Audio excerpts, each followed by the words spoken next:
جیسے ہی حضرت عثمان رضی اللہ عنہ مسلمانوں کے تیسرے خلیفہ بنے، مسلمانوں کی آپس میں ایک ایسی بحث شروع ہوئی جس سے پہلی بار پوری مسلمان امت کے ٹوٹنے کا خطرہ تھا، کیونکہ یہ بحث کسی اور بات پر نہیں بلکہ دنیا کی سب سے بڑی کتاب پر تھی، قرآن۔ رسول اللہ صلی اللہ علیہ وسلم کے زمانے میں مسلمان قرآن کو عربی کے 7 بڑے ڈائلیکٹس، 7 بڑے لہجوں میں پڑھتے تھے، لیکن جیسے جیسے مسلمانوں کی خلافت پھیلتی گئی پوری دنیا سے لوگ اسلام کی طرف آنے لگے اور پہلی بار صحابہ سے قرآن سیکھنے لگے۔ لیکن اب مسئلہ یہ تھا، یہ نئے مسلمان صحابہ سے الگ الگ لہجوں میں قرآن سیکھتے تھے، جو پہلے تو کوئی بڑا مسئلہ نہیں تھا، لیکن آہستہ آہستہ کچھ نئے لوگ اپنے لہجے کو صحیح کہنے لگے اور دوسروں کے لہجوں کو غلط، اور حالات اتنے خراب ہوئے کہ کچھ مسلمان قرآن کے ان لہجوں کی وجہ سے ایک دوسرے کو کافر کہنے لگے۔ اسی طرح یہ بحثیں بڑھتی گئی اور تیسرے خلیفہ حضرت عثمان کے دور میں اپنی پیک پر پہنچی۔ حضرت عثمان کے دور میں مسلمانوں نے یہ سارا علاقہ فتح کر لیا تھا اور اب مسلمانوں کی فوج تیزی سے آذربائیجان کی طرف بڑھ رہی تھی۔ لیکن وہیں آذربائیجان میں جب ایک دن مسلمانوں کی فوج نماز کے لیے کھڑی ہوئی، نماز کے فوراً بعد مسلمانوں کی فوج کی آپس میں ایک بہت ہی خطرناک بحث شروع ہوئی، جس میں مسلمان ایک دوسرے کے قرآن پڑھنے کے طریقے کو غلط کہنے لگے اور صرف اپنے لہجے کو اصل قرآن کہنے لگے۔ آخر یہ بحث اتنی بڑھ گئی کہ ایسا لگنے لگا کہ اب مسلمان پہلی بار ایک دوسرے کے خلاف ہی تلواریں نکالیں گے۔ لیکن مسلمانوں کی اس فوج میں ایک بہت بڑے صحابی بھی موجود تھے، حذیفہ بن یمان رضی اللہ عنہ۔ جب انہوں نے مسلمانوں کو اس طرح لڑتے ہوئے دیکھا، وہ اس بات سے ڈرنے لگے کہ کہیں آگے جا کر مسلمان فرقوں میں نہ بٹ جائیں، تو وہ اس جنگ کو چھوڑ کر تیزی سے واپس مدینہ میں خلیفہ عثمان رضی اللہ عنہ کی طرف روانہ ہوئے، اور مدینہ پہنچتے ہی اپنے گھر جانے کے بجائے وہ سیدھا حضرت عثمان کے پاس پہنچے اور ان سے کہا، یا امیر المومنین، اس سے پہلے کہ مسلمان بھی یہودیوں اور کرسچنز کی طرح ڈیوائیڈ ہو جائیں، آپ اس امت کو ٹوٹنے سے بچا لیں۔ لیکن یہ کوئی پہلی دفعہ نہیں تھا کہ آسمانی کتابوں پر بحث ہوئی ہو، اس سے پہلے بھی ایسا ہو چکا تھا۔ دنیا میں 4 بڑی آسمانی کتابیں ہیں، تورات، زبور، انجیل اور قرآن۔ پہلی کتاب تورات ایک بہت بڑے پیغمبر موسیٰ علیہ السلام پر نازل ہوئی۔ جب موسیٰ علیہ السلام نے فرعون اور اس کی پوری فوج کو سمندر میں تباہ کر دیا تھا اور بنی اسرائیل کو لے کر ڈیزرٹ میں پھر رہے تھے، تب اللہ نے موسیٰ علیہ السلام پر تورات نازل کی۔ جیسے ہی موسیٰ علیہ السلام پر تورات نازل ہوئی، انہوں نے فوراً حکم دیا کہ اللہ کی اس عظیم کتاب کے لیے ایک بڑا صندوق، تابوت بنایا جائے۔ اس تابوت میں تورات کے ساتھ ساتھ کچھ اور بھی ہولی چیزیں رکھی گئی، جیسے کہ ہارون علیہ السلام کی چھڑی، The 10 Commandments اور من و سلوہ کا ایک برتن۔ یہ تابوت بنی اسرائیل کے لیے اتنا ہولی تھا کہ وہ اس کی اپنی جان سے بھی زیادہ حفاظت کرتے تھے۔ اور آخر فلسطین کو فتح کرنے کے بعد بنی اسرائیل نے یہ تابوت اپنے سب سے بڑے ٹیمپل میں رکھا، اور اگلے 300 سال تک یہ تابوت اور تورات وہی پڑے رہے۔ لیکن آخر 300 سال بعد بنی اسرائیل کے فلسطین پر ایک بہت بڑے قوم نے حملہ کیا، جن کا سب سے بڑا واریر تھا جالوت۔ جالوت اور اس کی فوج بنی اسرائیل کو تیزی سے کرش کرتی گئی، اور فلسطین تیزی سے بنی اسرائیل کے ہاتھ سے نکلنے لگا، اور حالات اتنے خراب ہوئے کہ بنی اسرائیل کے علماء نے فیصلہ کیا کہ آج کے بعد ہر جنگ میں ہم یہ تابوت اپنی فوج کے سامنے رکھیں گے، تاکہ اس تابوت کی برکت سے ہم جنگ جیت جائیں۔ لیکن ایسا نہیں ہوا۔ جالوت کی فوج نے سب سے پہلا حملہ اسی تابوت پر کیا، اور موسیٰ علیہ السلام کے اس تابوت کو چھین کر اپنے ساتھ لے گئے، جس کے اندر اب تک دنیا کی پہلی اصلی تورات پڑی ہوئی تھی۔ آخر بنی اسرائیل کا ایک بہت بڑا بادشاہ ہے، داؤد علیہ السلام، جنہوں نے جالوت اور اس کی فوج پر حملہ کیا اور انہیں ختم کر دیا، اور موسیٰ علیہ السلام کے صندوق کو دوبارہ اس کی اصل جگہ پر رکھا۔ لیکن یہاں ایک بہت بڑا مسئلہ یہ تھا جب اس صندوق کو کھولا گیا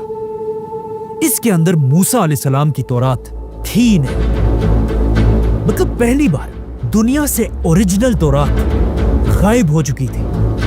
اسی لیے داؤد علیہ السلام پر دوسری آسمانی کتاب نازل ہوئی، زبور، جس کے بعد آنے والے پروفٹس نے تورات کو دوبارہ لکھا اور تورات اور زبور کو ایک ساتھ ایک ہی جگہ سیف رکھ دیا۔ لیکن داؤد علیہ السلام کے 400 سال بعد ایک بار پھر فلسطین پر حملہ کیا گیا۔ بیبیلون کے بہت بڑے بادشاہ بخت نصر، اس نے اتنا خطرناک حملہ کیا کہ لاکھوں یہودیوں کو مار ڈالا، یہودیوں کے ٹیمپل کو گرا دیا، اور بخت نصر نے اپنی فوج کو حکم دیا کہ جاؤ اور دنیا کی ہر تورات کو جمع کر کے ان سب کو آگ لگا دو۔ اور اس طرح ایک بار پھر تورات اور زبور دنیا سے غائب ہو گئی، جس کے بعد اگلے 100 سال تک دنیا میں کوئی بھی تورات اور زبور نہیں تھی۔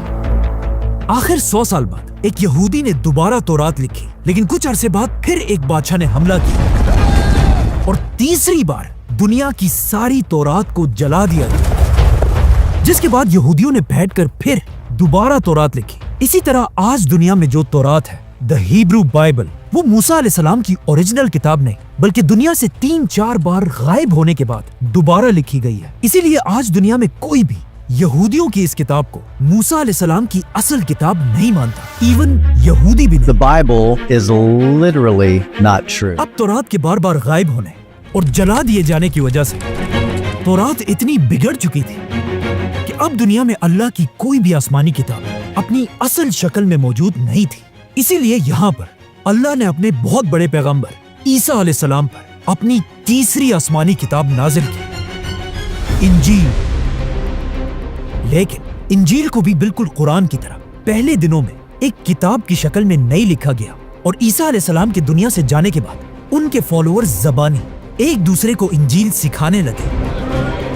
اور آخر عیسیٰ علیہ السلام کے 100 سال بعد ایک آدمی نے دنیا کی پہلی بائبل لکھی اور اسے صحیح انجیل کہنے لگا۔ لیکن اس آدمی کی پہلی انجیل کو پوری دنیا کے کرسچنز نے ریجیکٹ کر دیا، اور یہاں سے بالکل تورات اور زبور کی طرح انجیل میں بھی کنفیوژن شروع ہوئی، جس کے بعد ہر طرف لوگ اپنی مرضی سے انجیل لکھنے لگے، اور آخر عیسیٰ علیہ السلام کے 300 سال بعد ایک ایسا وقت بھی آیا کہ دنیا میں ہزاروں ڈیفرنٹ انجیلیں تھیں۔ اسی لیے عیسیٰ علیہ السلام کے 300 سال بعد دنیا کے سارے کرسچن اسکالرز کی ایک بہت بڑی میٹنگ ہوئی، جس میں انہوں نے خود ہی اپنی مرضی سے ان ہزاروں انجیلوں میں سے صرف 4 انجیلوں کو سلیکٹ کیا اور باقیوں کو ریجیکٹ کر دیا۔ اسی لیے آج کے زمانے کی انجیل بائبل کو عیسیٰ علیہ السلام کی صحیح انجیل نہیں کہا جا سکتا، بلکہ ایون کرسچنز بھی اسے صحیح انجیل نہیں سمجھتے۔ تو اب تورات، زبور اور انجیل تینوں آسمانی کتابیں جب دنیا سے غائب ہو چکی تھی تو اللہ نے دنیا میں اپنی آخری کتاب نازل کی، قرآن۔ Muhammad, read. لیکن بالکل تورات، زبور اور انجیل کی طرح جب مسلمان حضرت عثمان کے دور میں قرآن پر بھی بحث کرنے لگے، اسی وقت حذیفہ بن یمان رضی اللہ عنہ خلیفہ عثمان کے پاس پہنچے اور ان سے کہا، یا امیر المومنین، اس سے پہلے کہ مسلمان بھی بالکل یہودیوں اور کرسچنز کی طرح اللہ کی کتاب پر اختلاف میں پڑ جائے، آپ اس امت کو بچا لیں۔ لیکن خلیفہ عثمان رضی اللہ عنہ کو اس مسئلے کا پہلے سے ہی پتا تھا، کیونکہ اس سے کچھ ہی دن پہلے ایک دن مدینہ میں 2 بچے ایک دوسرے کو قرآن سنا رہے تھے۔ ان دونوں بچوں کا قرآن تھا تو ایک ہی، لیکن ان کے قرآن کا لہجہ ایک دوسرے سے ڈیفرنٹ تھا، جس کی وجہ سے یہ دونوں بچے آپس میں لڑنے لگے۔ جب ان کے ٹیچرز کو اس کا پتا چلا، ان بچوں کے ٹیچرز بھی قرآن کے لہجوں پر لڑنے لگے۔ آہستہ آہستہ یہ لڑائی اتنی پھیل گئی کہ یہ مسئلہ سیدھا خلیفہ عثمان تک پہنچا۔ تو اب جب مدینہ سے لے کر خلافت کے بارڈرز تک لوگ قرآن کے لہجوں پر بحث کرنے لگے تھے،